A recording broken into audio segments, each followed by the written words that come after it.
नाजरीन, इस वक्त तालीमी दर्जाबंदी के एतबार से फिनलैंड पहले नंबर पर है, जबकि सुपर पावर अमरीका 20वें नंबर पर है।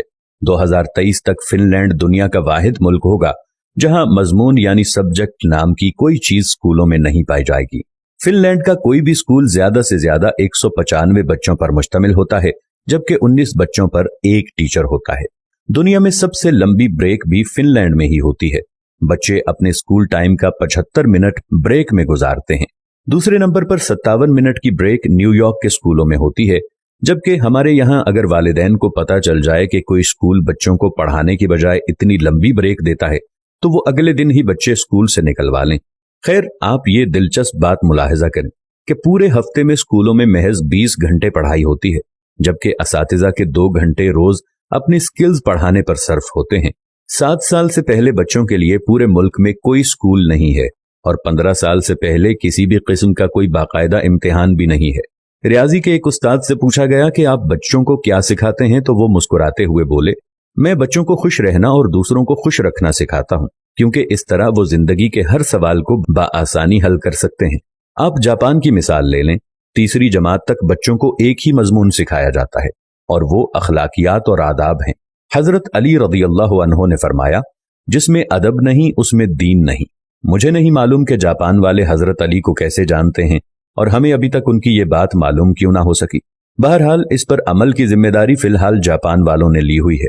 हमारे एक दोस्त जापान गए और एयरपोर्ट पर पहुंचकर उन्होंने अपना तारुफ करवाया कि वो एक उस्ताद हैं, और फिर उनको लगा कि शायद वो जापान के वजीर आजम हैं।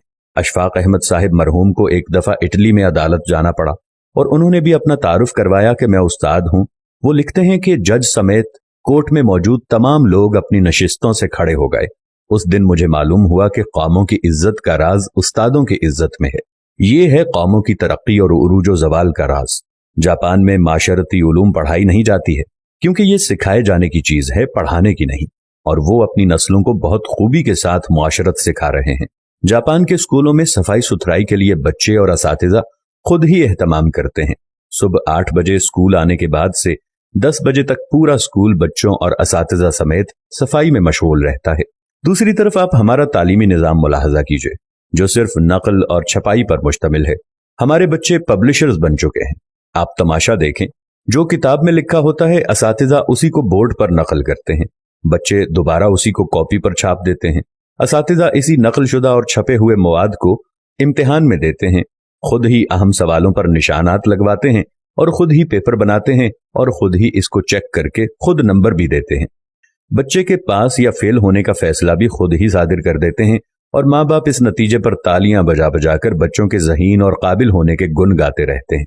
जिनके बच्चे फेल हो जाते हैं वो इस नतीजे पर अफसोस करते रहते हैं और अपने बच्चों को कूड़ मगज और कुंद जहन का ताना देते रहते हैं। हम 13-14 साल तक बच्चों को कतार में खड़ा कर करके असेंबली करवाते हैं और वो स्कूल से फारिग होते ही कतार को तोड़कर अपना काम करवाते हैं। जो जितने बड़े स्कूल से पढ़ा होता है, कतार को रौंदते हुए सबसे पहले अपना काम करवाने का हुनर जानता है। तालिब इल्मों का स्कूल में सारा वक्त साइंस रटते गुजरता है और आपको पूरे मुल्क में कोई साइंसदान नामी चीज नजर नहीं आएगी, क्योंकि बदकिस्मती से साइंस सीखने की और खुद तजर्बा करने की चीज है और हम इसे भी रट्टा लगवाते हैं।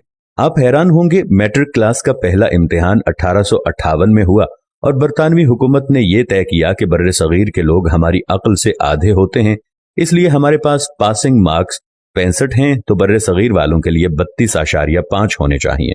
2 साल बाद 1860 में असातिज़ा की आसानी के लिए पासिंग मार्क्स 33 कर दिए गए और हम भी इन 33 नंबरों से अपने बच्चों की जहानत को तलाश करने में मसरूफ हैं।